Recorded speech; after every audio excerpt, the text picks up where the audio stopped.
The changing colors that the season brings. Taft finds out which plants thrive this time of year for 2 Works for You in the Garden. Good morning, welcome back to In the Garden. Paul and Taft here. And you know what, Paul, we start thinking about fall, and a lot of folks are saying, all right, I'm done with summertime. Let's get to fall, some cooler temperatures. But we're also blessed that we get into fall, the trees start changing colors, and just a beautiful sight here in eastern Oklahoma. Let's talk a little bit about fall colors today. Everybody looks forward to this time of year because the fall color in this part of the world can be just amazing. Not just trees, by the way, shrubs, vines, there are a lot of plants that develop great fall color. First and foremost, however, genetics play the most important part.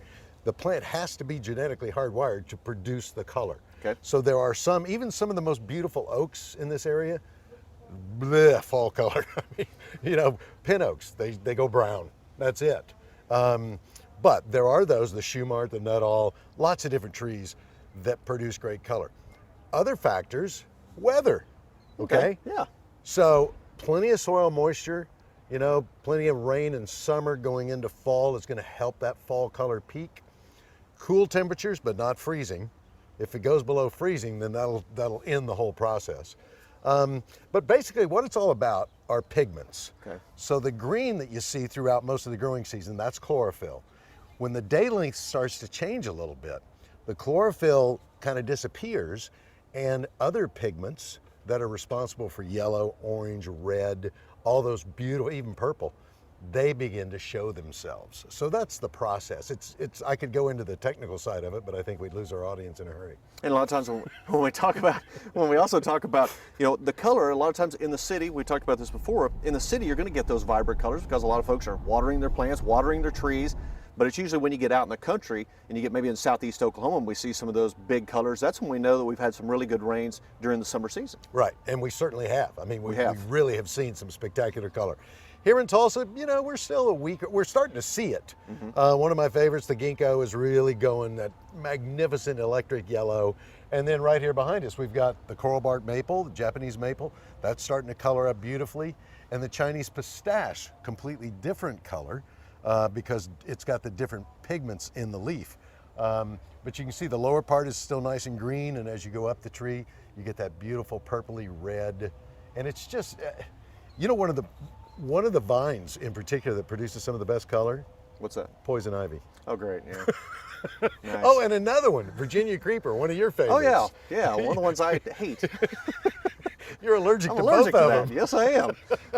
So, as you said, I mean, if we have a dry period, particularly late summer into fall, if you homeowners will water, make sure they water really well, which you should do anyway, just to protect the plant. But that's going to help produce that better fall color. So we actually, as homeowners, we have some control over it. And I know a lot of times when we talk about what kind of plant or tree we're going to plant next to something else, we look at what it's going to look like in the spring and summer.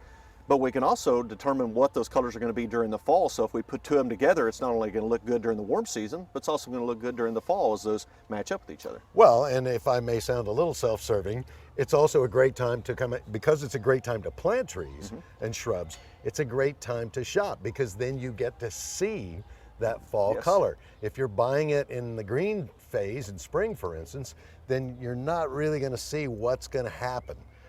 You can look at pictures and all that to give you a guide, but if you come out and shop, then you're going to see it right here. All right, so we know the colors are going to last here for another couple weeks before that first freeze. What happens once we get that first freeze? What happens to these trees? Then it all pretty much stops and they're going to lose their leaves anyway. I mean, I'm surprised with the winds we had this week that there's still leaves on the trees, quite frankly. Yeah, it's unbelievable. And again, the good news is we still have a little bit more fall left, so we're still going to get to enjoy these colors at least for another couple of weeks before we finally get into wintertime. Your forecast looks great. I mean, I think it's going to peak here in the next few days and it's going to linger for a while, so we're really going to get a chance to enjoy fall color. Yeah, it looks like it'll go through Thanksgiving at least, and then probably we'll start to see those colors fade as we get into December. It's okay, Paul. It's okay. Be strong. Be strong. I'm with you. Okay. I love fall. Okay. I'm Paul. Love fall. Hope Paul's okay.